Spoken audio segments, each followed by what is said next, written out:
बिस्मिल्लाहिर्रहमानिर्रहीम। आज हम न्यूक्लियर मैग्नेटिक मोमेंट के बारे में सीखने जा रहे हैं। इससे प्रीवियस लेक्चर में हमने magnetic dipole moment for orbital motion and magnetic dipole moment for spin motion के बारे में ज़िक्र किया था और इसके बारे में तमाम कॉन्सेप्ट भी हमने इसके ड्रा किए थे। इसकी हमने मैथमेटिकल डेरिवेशन भी की थी और इसके अलावा इसके जो कंसेप्चुअल थिंग्स हैं वो भी हमने सीखी थी। तो थोड़ा सा पहले हम इसको देख लेते हैं। मैग्नेटिक डाइपोल मोमेंट में बेसिकली हमने ये चीज़ें देखी थी कि magnetic dipole moment basically depend करती है इंट्रिंसिक चार्ज पार्टिकल और एंगुलर मोमेंटम के ऊपर, कि जिस भी पार्टिकल की हमने मैग्नेटिक मोमेंट निकालनी है उसका चार्ज होना ज़रूरी है। इसके अलावा एंगुलर मोमेंटम, आगे एंगुलर मोमेंटम को हमने डिफ़ाइन किया था दो टर्म में। एक को हमने नाम दिया था स्पिन एंगुलर मोमेंटम का और दूसरा ऑर्बिटल एंगुलर मोमेंटम का। ऑर्बिटल एंगुलर मोमेंटम में हमने ये कहा था कि जब भी कोई पार्टिकल, फॉर एग्ज़ाम्पल कि अगर हमारे पास वो इलेक्ट्रॉन ही है, वो एक न्यूक्लियस के गिर्द, न्यूक्लियस के एक ऑर्बिट में मूव कर रहा है। अब जब ये मूव कर रहा है तो उस वक्त डेफिनेटली बात है इसकी कोई ना कोई वेलोसिटी भी है, और जब वेलोसिटी है तो ज़ाहिर है फिर इसका एंगुलर मोमेंटम भी होगा। अब यहाँ पे इसके मैथमेटिकल वर्क में देखते हैं। Mu is known as magnetic moment, G L E capital L over 2m। m is the mass of electron, l is the angular momentum, and this angular momentum is a vector sum of spin and orbital momentum, and gl is equal to 1. g is basically a correction factor, क्योंकि हम जब इसकी पहले derivation निकालते हैं classical में रह के, बाद में उसी को आगे क्वांटम मैकेनिक्स में हम होल्ड करवा देते हैं, और उसकी इस पिक्चर को चेंज करने के लिए हम यहाँ पे करेक्शन फैक्टर यूज़ करते हैं। ऑर्बिटल मोशन के लिए हम 1 यूज़ करते हैं, इसके अलावा स्पिन के लिए हम 2 फैक्टर यूज़ करते हैं। तो यहाँ पर हमने क्या किया, एच कट के साथ डिवाइड भी कर दिया और मल्टीप्लाई भी किया, तो ये हमारे पास एक नई टर्म बन गई जिसको हमने बोहर मैग्नेट्रॉन का नाम दे दिया था। अब ये वाले जो मैग्नेटिक मोमेंट है ये बेसिकली ऑर्बिटल मोशन के लिए है। अब इस फैक्टर का की वैल्यू होगी 5.78 मल्टीप्लाई बाय 10⁵ इलेक्ट्रॉन वोल्ट पर टेस्ला। अब इसी को आगे हम देखते हैं। Magnetic dipole moment for spin motion. Spin motion के लिए कि जब कोई भी पार्टिकल, ख़ास तौर पर हम इलेक्ट्रॉन की बात कर रहे हैं जिसके ऊपर नेगेटिव चार्ज है, अब ये अपने ही एक्सेस के गिर्द रिवॉल्व करेगा। 2 टाइप की ये मोशन कर रहा होगा एक वक्त में। पहले तो ये ऑर्बिटल मोशन कर रहा है, यानी कि ये एक न्यूक्लियस के गिर्द मूव कर रहा है। दूसरी टर्म में हमने ये कहा कि ये अपने ही एक्सेस के गिर्द भी मूव कर रहा है। जब अपने ही एक्सेस के गिर्द ये मूव करेगा तो उस वक़्त इसकी जो मैग्नेटिक डाइपोल मोमेंट होगी वो स्पिन मोशन के लिए होगी, और उसको हम म्यू स्पिन के नाम से प्रेजेंट करते हैं। अब जिस तरह मैंने पहले भी जिक्र किया था कि क्लासिकल से क्वांटम में आने के लिए हम यूज़ करते हैं फैक्टर, करेक्शन फैक्टर, जिसकी वैल्यू हमने यहाँ पे 2 रखी है। ऑर्बिटल के लिए हमने वैल्यू रखी थी 1 रखी थी। अब इसी को आगे हम रखते हैं GS, जो कि हमारे पास स्पिन करेक्शन फैक्टर आ जाएगा। अब उसी तरह that is a spin correction factor, S is a spin angular momentum, here we multiplied and divided by h cross, and again new term becomes mu b, which is called Bohr magnetron, having value 5.78 multiplied by 10⁵ electron volt पर Tesla. अब बाद में हम ये करते हैं कि इन दोनों का सम लेते हैं और मैग्नेटिक मोमेंट निकाल लेते हैं, और इससे पहले हमने ये सारा कुछ प्रीवियस लेक्चर में देखा है।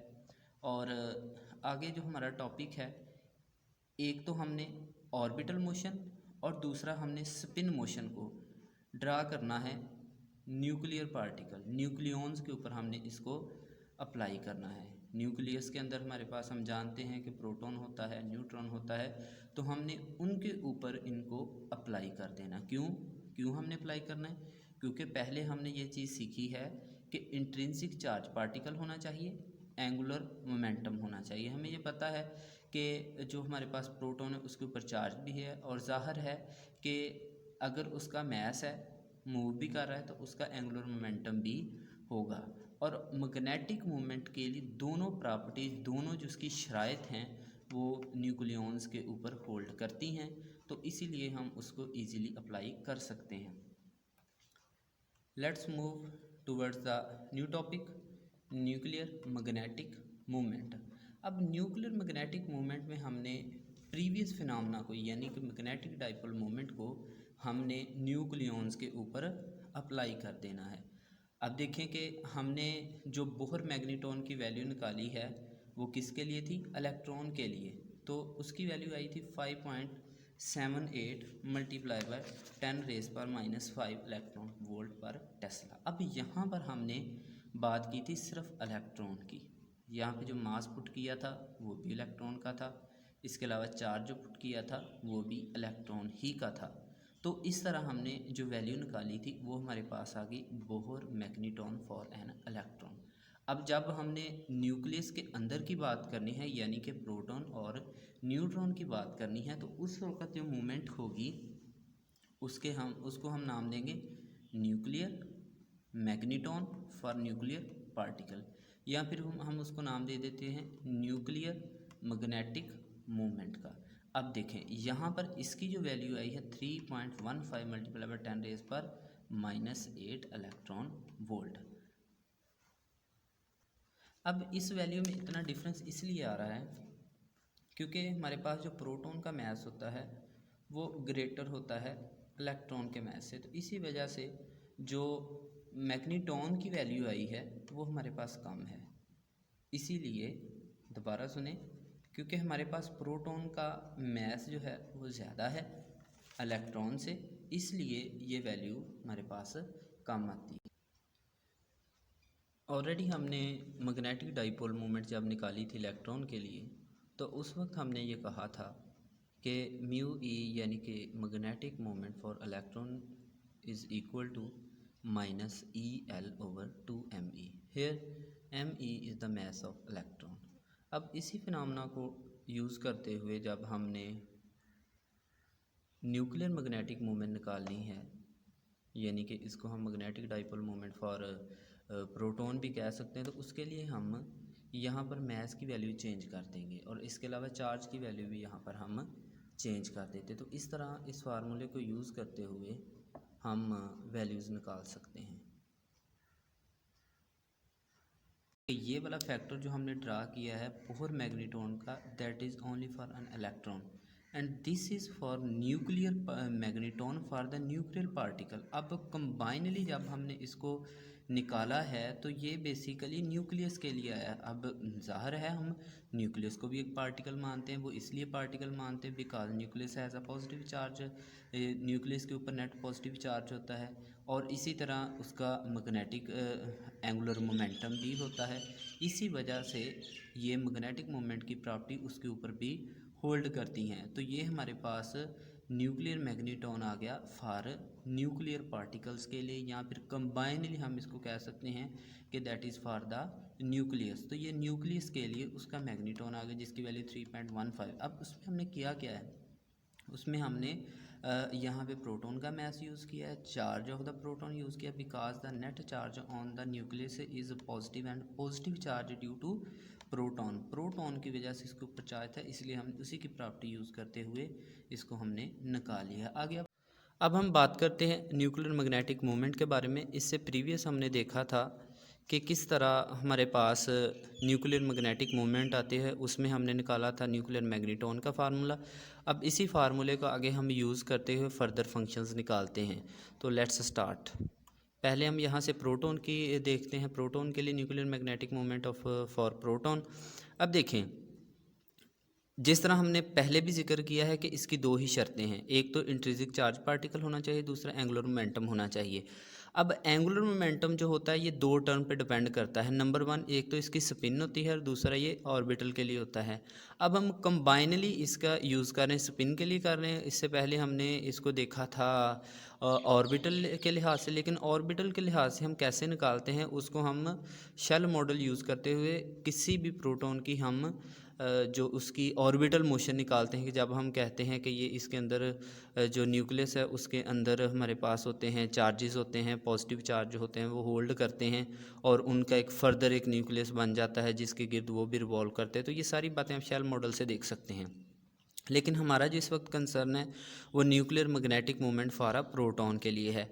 अब देखें यहाँ पर जो है हमारे पास प्रोटॉन, इसके लिए हमने जो फार्मूला ड्रा किया, ये मैं एक बार फिर बता दूं कि ये फार्मूला जो है ये क्लासिकल पिक्चर से क्वांटम पिक्चर में जब आते हैं तो उसके लिए हम जी फैक्टर यूज़ करते हैं, that is correction factor, and mu N पिका is a nuclear magneton, S is a spin angular momentum, and H cut जो है दैट इज़ आ कांस्टेंट। अब देखें यहाँ पे हमारे पास जो फैक्टर है G S G is equal to M S H cut. अब एम एस जो है that is have two value, इसकी दो वैल्यूज़ हैं, एक पॉजिटिव 1/2 है, दूसरी वैल्यू यहाँ पे -1/2 है। अब ये भी हमारे पास क्वांटम फैक्टर ही हैं, एज क्वांटम फैक्टर हैं, तो इसकी वैल्यू हमने क्या की है कि इस फैक्टर में हमने पुट कर दी है, तो ये हमारे पास ±H/2 आ गया। अब इसी को आगे यहाँ पर हम यूज़ करेंगे। जब हमने यूज़ किया तो एच कट जो है वो एच कट से कैंसिल हो गया, तो यहाँ पर जो वैल्यू निकली है वो हमारे पास आ गई है -+G μn/2। अब इसकी वैल्यू फर्दर हम ड्रा कर चुके हैं। जी की वैल्यू हमने ये कहा था कि स्पिन के लिए हम 2 यूज़ करते, वो हमने यहाँ पे यूज़ की। जब हमने इसको यूज़ किया तो हमारे पास ये वाली वैल्यू आ गई। जिस तरह हमने मैग्नेटिक डाइपोल मोमेंट में यूनिट निकाले थे बोहर मैग्नेटॉन में, अब न्यूक्लियर मैग्नेटिक मोमेंट में हम इसके यूनिट निकालते हैं न्यूक्लियर मैग्नेटॉन में। अब ये इसका यूनिट बन जाएगा। अब जी की वैल्यू यहाँ पे हमने क्या यूज़ की है, -3.826। अब पहले जब हमने उसके दूसरे निकाले थे क्लासिकल पिक्चर में उस वक्त हमने 2 यूज़ की थी, लेकिन अब यहाँ पर जो जी की वैल्यू हम यूज़ कर रहे हैं वो हमारे पास आ जाएगी -3.8263 वैल्यू आ जाएगी। अब हम आगे मूव करते हैं न्यूक्लियस के लिए, न्यूट्रॉन के लिए हम इसकी वैल्यूज़ निकालते हैं। अब देखें सेम टू सेम बिहेवियर होगा इसका, यहाँ पर भी हम वही टर्म यूज़ करेंगे, यहाँ पर भी वही टर्म, यहाँ पर भी वही टर्म। अब इसकी जो हमारे पास पिक्चर आएगी वो ये होगा कि हमने पहले बार बार जिक्र किया है कि जब भी हम मैग्नेटिक मूवमेंट निकालते हैं तो उसके लिए दो शर्तें होनी चाहिए, एक तो इंट्रिंसिक चार्ज पार्टिकल होना चाहिए, दूसरी बात ये है कि उसका एंगुलर मोमेंटम होना चाहिए। अब एंगुलर मोमेंटम तो इसका निकल आएगा। अब क्वेश्चन आ जाता है कि चार्ज इसका कहाँ से आएगा, इसके ऊपर नेट चार्ज तो ज़ीरो है। अब चूँकि नेट चार्ज ज़ीरो है, नेट चार्ज ज़ीरो है, लेकिन इसके अंदर जो पार्टिकल हैं जिनसे एक न्यूट्रॉन मिलकर बना है, जो एलिमेंट्री पार्टिकल हैं, उनके ऊपर तो चार्ज मौजूद है। अब जब उनके ऊपर चार्ज मौजूद है तो फिर उसी चार्ज की बेस के ऊपर हम इसका न्यूक्लियर मैग्नेटिक मूवमेंट निकाल लेते हैं। अब देखें यहाँ पर हमारे पास सेम टू सेम वही टर्म यूज़ होगी, nuclear magneton, spin angular momentum, और इसी तरह इसके लिए factor M H cut S आ जाएगा। अब देखें यहाँ पर जो हमारे पास टर्म यूज़ हो रही है +-1/2, इसी की वैल्यू को यहाँ पर यूज़ किया और ये हमारे पास टर्म आ गई 2.793 न्यूक्लियर मैग्नेटॉन, और जी की वैल्यू यहाँ पे ये यूज़ हुई है। अब यहाँ पर एक काबिल गौर बात ये है कि जब भी हमारे पास कोई भी पार्टिकल जिसकी मैग्नेटिक मूवमेंट होती है, अब ज़ाहिर है जब इस किसी भी पार्टिकल की मैग्नेटिक मूवमेंट है तो फिर वो एक बार मैग्नेट कहलाया जा सकता है, उसको हम बार मैग्नेट कह सकते हैं, या फिर ये भी हो सकता है कि वो बार मैग्नेट की तरह बिहेव करना शुरू कर दे। अब फ़र्ज़ कर लें कि इसी बार मैग्नेट को, अब प्रोटॉन है, न्यूट्रॉन है, इलेक्ट्रॉन है और फर्दर न्यूक्लियस है, जिनको हम पार्टिकल का नाम देते हैं, इनकी हमने देख लिया कि मैग्नेटिक मूवमेंट भी होती है, तो ये भी हमने कह दिया कि जिनकी मैग्नेटिक मूवमेंट है उनको हम एक बार मैग्नेट कह सकते हैं कि ये बार मैग्नेट की तरह बिहेव करता है। अब जब ये बार मैग्नेट की तरह बिहेव करता है, तो क्या करना है, इनको हमने एक्सटर्नल मैग्नेटिक फील्ड के अंदर रख देना है। तो what happened when we place it into external magnetic field, it will try to aligning itself in the direction of external magnetic field, कि जिस तरफ एक्सटर्नल मैग्नेटिक फील्ड की डायरेक्शन होगी उसी तरफ ये अपनी जो इसके पार्टिकल्स हैं या इसकी जो अलाइनमेंट है ये खुद को उस मैग्नेटिक फील्ड की तरह डालने की कोशिश करेगा। तो मे बी वो प्रोटॉन हो, मे बी वो न्यूट्रॉन हो, मे बी वो बताते खुद न्यूक्लियस हो, या मे बी वो न्यूट्रॉन हो। तो इन एलिमेंट्री पार्टिकल्स में या इन जो बेसिक पार्टिकल है हमारे पास, इनमें से कोई पार्टिकल भी होगा कि जो मैग्नेटिक मोमेंट रखता है वो बार मैग्नेट कहलाएगा। अब जब बार मैग्नेट कहलाएगा तो जैसे ही हमने ऊपर उसके ऊपर एक्सटर्नल मैग्नेटिक फील्ड अप्लाई करनी है, तो एक्सटर्नल मैग्नेटिक फील्ड अप्लाई करने की वजह से वो अपनी अलाइनमेंट को चेंज करने की कोशिश करेगा। जिस तरफ एक्सटर्नल मैग्नेटिक फील्ड की ओरिएंटेशन होगी उसी तरफ ये अपने आप को अलाइन करने की कोशिश भी करेगा।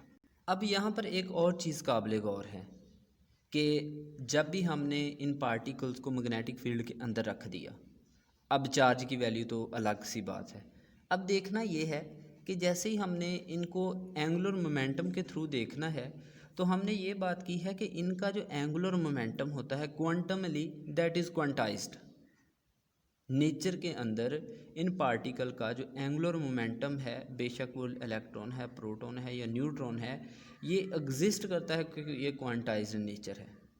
तो हम फिर ये कह सकते हैं कि इलेक्ट्रॉन, न्यूट्रॉन और proton are not in free orient themselves in any arbitrary direction in the space, कि वो स्पेस के अंदर ऑर्बिट्रेरीली ये कोई भी डायरेक्शन हो उसके अंदर अपने आप को ये फ्री नहीं करते।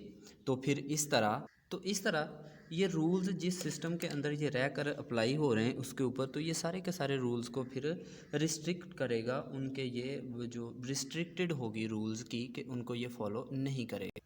अब हमने क्या करना है कि प्रोटॉन को और न्यूट्रॉन को, इन दोनों पार्टिकल को हमने देखना है कि जब हम इनको मैग्नेटिक फील्ड एक्सटर्नली जो कि हमने अप्लाई की हुई है किसी भी सिस्टम के ऊपर, उसके अंदर जब हम इनको रखेंगे तो ये किस तरह होंगे। पहले हमने ये कहा कि that will be try to align them self, ये अपने आप को अलाइन करने की कोशिश करेंगे। तो देखते हैं कि फॉर एग्जांपल कि यहाँ पर जो हमने मैग्नेटिक फील्ड एक्सटर्नली अप्लाई की हुई है, तो जब इसके ऊपर अप्लाई होगी तो ये कॉनिकल सेक्शन में मूव करेंगे। पहला एक कॉनिकल सेक्शन ऊपर बनेगा, यहाँ से लेके यहाँ तक ये वाला जो सेक्शन है।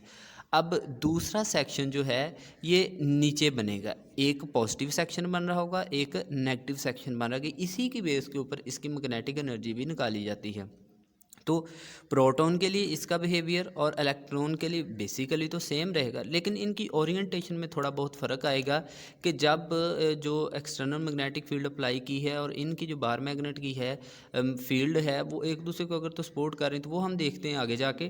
पहले हमने ये देखना है कि इसके दो वेज होंगे, कि देखें यहाँ पर अगर हमारे पास कोई प्रोटॉन है, इसको हमने मैग्नेटिक फील्ड में रखा है, या कोई न्यूट्रॉन है, इसको हमने मैग्नेटिक फील्ड में रखा है, तो यहाँ पर इसकी दो वैल्यूज़ आ रही, एक तो पॉजिटिव में आ रही, दूसरी नेगेटिव में आ रही। तो सेम जब इसकी वैल्यू पॉजिटिव होगी तो फिर ये कॉनिकल सेक्शन बन रहा होगा, जब इसकी वैल्यू ये वाली होगी, नेगेटिव वाली होगी, तो फिर ये डाउनवर्ड कॉनिकल सेक्शन, यानी कि इनकी जो रोटेशंस हैं कॉनिकल सेक्शन के मूव करने की, ये ऐसे मूव करेगा, ऐसे ये एक वक्त में मूव कर रहा होगा, फिर ये और डाउनवर्ड भी मूव करेगा ऐसे करके। तो अब देखें जब ये मूव करेगा तो इसकी बिना पर हम कहेंगे कि ये ऊपर भी मोशन रखता है और नीचे भी इसकी मोशन होगी, लेकिन होगी कौन सी, कॉनिकल सेक्शन में। तो ये था बिहेवियर न्यूट्रॉन के लिए। अब न्यूट्रॉन के लिए बिहेवियर इसका अलग होगा। दूसरा, जब प्रोटॉन की बात करेंगे तो उसके लिए बिहेवियर भी इसका अलग होगा। सिर्फ उसमें होगा क्या कि जस्ट इसकी जो ओरिएंटेशन है वो चेंज होगी, यहाँ पर ये प्लस आ जाएगा, यहाँ पर फिर नेगेटिव, यानी कि ये दोनों आपस में एक दूसरे के उलट उलट बिहेव करते हैं। अब वो देखना है कि वो किस तरह अब ये बिहेव। अब प्रोटॉन के अंदर जो मैग्नेटिक मूवमेंट होती है और स्पिन एंगुलर मोमेंटम है, प्रोटॉन के अंदर मैग्नेटिक मूवमेंट और स्पिन एंगुलर मोमेंटम दोनों आपस में एक डायरेक्शन में होंगे। जब एक डायरेक्शन में होंगे तो एक डायरेक्शन में होने की वजह से दोनों एक दूसरे को सपोर्ट करेंगे। दोनों जब एक दूसरे को सपोर्ट करेंगे तो उस वक्त हमारे पास इनकी वैल्यूज़ जो आएंगी वो हमारे पास होगी माइनस और प्लस में। अब देखें, जब हम न्यूट्रॉन की बात करते हैं, न्यूट्रॉन की एक दूसरे के अपोजिट होती हैं, इसकी डायरेक्शन जो होती हैं दोनों एक ही ओरिएंटेशन में होते हैं, मैग्नेटिक मोमेंट और स्पिन एंगुलर मोमेंटम। लेकिन जो हमारे पास न्यूट्रॉन होता है, न्यूट्रॉन में दोनों एक डायरेक्शन में नहीं होते, वो दोनों आपस में एक दूसरे के अपोजिट होंगे। अब यहाँ पे देखना वैल्यूज़ में काफ़ी डिफरेंस हमें नज़र आएगा। यहाँ पे पहले हमारे पास नेगेटिव है और पॉजिटिव है, लेकिन जो हमारे पास प्रोटॉन होगा, प्रोटॉन में इन दोनों की वैल्यूज़ में डिफरेंस होगा। अब यहाँ पे पॉजिटिव है, यहाँ पे नेगेटिव है, यानी कि इनकी ओरिएंटेशन में डिफरेंस आ जाएगा। अगर प्रोटॉन की जो पॉजिटिव साइड है वो ऊपर की तरफ मूव कर रहा है, फिर इसी तरह वो नीचे की तरफ भी मूव कर रहा है, तो जो न्यूट्रॉन होगा वो एक दूसरे के उलट होंगे, ये इनकी सेम डायरेक्शन नहीं होगी कि एक वक्त में जो प्रोटॉन है वो ऊपर वाला कॉनिकल सेक्शन से तलक रख रहा है, लेकिन जो न्यूट्रॉन होगा वो नीचे की तरफ होगा, और प्रोटॉन ऊपर और ये न्यूट्रॉन जो होगा नीचे की तरफ, या मे बी जो प्रोटॉन है नीचे हो और न्यूट्रॉन की ओरिएंटेशन का जो कॉनिकल सेक्शन बन रहा है वो ऊपर की तरफ हो सकता है। तो अब इसी रोटेशन की वजह से यहाँ पर भी वैल्यूज़ में डिफरेंस आ जाएगा। यहाँ पर पहले हमारे पास पॉजिटिव वैल्यू आ रही है, साथ ही नेगेटिव आ रही है, लेकिन प्रोटॉन में फिर डिफरेंस वैल्यू होंगी। अब देखें, यहाँ पे माइनस है, फिर यहाँ पे पॉजिटिव, और इसी बेस के ऊपर इसकी जो मैग्नेटिक मोमेंट की वैल्यू है फॉर प्रोटॉन वो भी निकल आएगी, और इसी तरह जो न्यूट्रॉन के लिए वो वैल्यू भी यहाँ से हम निकाल सकते हैं। अब इन्हीं कॉनिकल ओरिएंटेशन की बिना पर हम इनकी एनर्जी भी निकालना सीखते हैं कि किस तरह हम इनकी एनर्जी निकालते हैं। अब जैसे हमने बात की है कि हमारे पास दो ओरिएंटेशन बन जाती है, प्रोटॉन के लिए भी और न्यूट्रॉन के लिए भी। अब देखें, अगर प्रोटॉन ऊपर की तरफ ऊपर वाला कॉनिकल सेक्शन गेन कर रहा है तो न्यूट्रॉन में भी नीचे वाला गेन कर जाए। अब इसी बिना पर इनके लेवल्स बन जाते हैं, एनर्जी लेवल जो बनते हैं वो इसी बिना पर बन जाते हैं। अब देखें, अगर तो हमारे पास स्पिन जो डाउन है, यानी कि नेगेटिव साइड हम यूज़ कर रहे हैं, जिसकी वैल्यू हमने रखी थी M S is equal to -1/2, तो उसके लिए हमारे पास जो वैल्यू बन रही है उसकी स्पिन डाउन हो जाएगी। अब ये देखें, नीचे की तरफ जो है वो हमारे पास स्पिन अप है, जिसके लिए हमने वैल्यू रखनी है पॉजिटिव की। अब जब अप स्पिन होगी तो वो हमारे पास वैल्यू ये आ रही होगी, जब हमारे पास डाउन होगी तो फिर ये वैल्यू आ रही है। यानी कि डाउन में चूँकि इनके साथ माइनस का साइन है, तो माइनस का साइन यहाँ पे माइनस का माइनस साइन दोनों आपस में एक दूसरे को प्लस कर देते हैं, जिसकी वजह से ये जो हमारे पास स्पिन होगी, सॉरी एनर्जी जो होगी वो गेन हो रही होगी। अब कैसे गेन हो रही, अब यहाँ पे देखें, अगर तो हमारे पास स्पिन जो है डाउन है, यानी कि वहाँ पर हम नेगेटिव का साइन यूज़ करें, तो इस वजह से ये नेगेटिव का साइन जो है ये नेगेटिव नेगेटिव को ख़त्म कर देगा, तो उसकी वजह से ये पॉजिटिव आ जाएगी, और ये नेगेटिव स्पिन के लिए, यानी कि ये जो डाउन स्पिन होगी उसके लिए होगी। लेकिन जब हम बात करेंगे इसकी स्पिन जो पॉजिटिव स्पिन है, या फिर उसको हम कह देंगे अप स्पिन है, तो उसके लिए ये वाली वैल्यू माइनस ही में रहेगी, क्योंकि ये वाला माइनस जो है ये अप के लिए, या फिर जो दूसरा माइनस है उसके ऊपर इफेक्ट, जो सॉरी प्लस जो है पॉजिटिव स्पिन के लिए आ रहा है उसके ऊपर ये इफेक्ट नहीं करेगी। अब देखें, यहाँ पर जो मैग्नेटिक एनर्जी है वो हम इस फार्मूले से निकालते हैं कि -μ.b, B is the external magnetic field, that is the value of magnetic movement, and we put it into this formula, and this will cos theta जो है ये चेंज हो जाएगा, चूँकि प्रोटॉन में जो स्पिन होती है वो सेम होती है, सेम होने की वजह से एंगल ज़ीरो आ जाएगा, एंगल ज़ीरो होने की वजह से ये वाला फैक्टर ख़त्म हो जाएगा कॉस थीटा वाला, तो ये वाली वैल्यू हमारे पास आगे आ जाएगी। अब ये वाला जो माइनस है ये ख़त्म करना है नेगेटिव स्पिन है, जब नेगेटिव स्पिन होती है तो हमारे पास जो एनर्जी है वो गेन हो रही होती। अब गए गेन कैसे हो रही होती, ये देखें, यहाँ पर नेगेटिव स्पिन के लिए एनर्जी गेन हो रही होगी, लेकिन जब पॉजिटिव स्पिन होगी तो उसके लिए जो हमारे पास एनर्जी है वो डिक्रीज़ हो रही होगी, कम हो रही होगी। तो इस तरह हम कहते हैं कि कोई भी पार्टिकल है, जब कोई भी पार्टिकल होगा तो जैसे ही उसको, अब पार्टिकल हम उसी को कहेंगे कि जिसकी इंट्रिंसिक चार्ज डिस्ट्रीब्यूशन भी उसके अंदर हो, इसके अलावा एंगुलर मोमेंटम भी रखता हो। जब एंगुलर मोमेंटम रखता होगा, इंट्रिंसिक चार्ज रखता होगा, तो फिर ज़ाहिर है उसकी मैग्नेटिक मूवमेंट भी हो सकती है। जब उसकी मैग्नेटिक मूवमेंट होगी तो डेफिनेटली बात है कि that will behave as a bar magnet. अब ये बार मैग्नेट में जब बार मैग्नेट हम इनको कह देंगे, तो जैसे ही हम इसको किसी एक्सटर्नल मैग्नेटिक फील्ड में रखेंगे, एक्सटर्नल मैग्नेटिक फील्ड में रखने की वजह से ये उसी डायरेक्शन में अपने आप को अलाइन करने की कोशिश करेंगे। अगर तो हमारे पास प्रोटॉन होगा तो प्रोटॉन के लिए हमारे पास दोनों की सेम डायरेक्शन होगी मैग्नेटिक मोमेंट की, और जो एंगुलर मोमेंटम दोनों की सेम डायरेक्शन होगी, दोनों एक दूसरे को सपोर्ट करेंगे, तो फिर हमारे पास रिजल्ट आ जाएंगे। लेकिन जब हम न्यूट्रॉन की बात करेंगे, दोनों एक दूसरे को सपोर्ट नहीं करते। तो ये वाला जो आर्टिकल है ये न्यूक्लियर फिज़िक्स के अंदर बेसिक रोल रखता है, बेसिक आर्टिकल्स में ही माना जाता है। इससे आगे काफ़ी सारे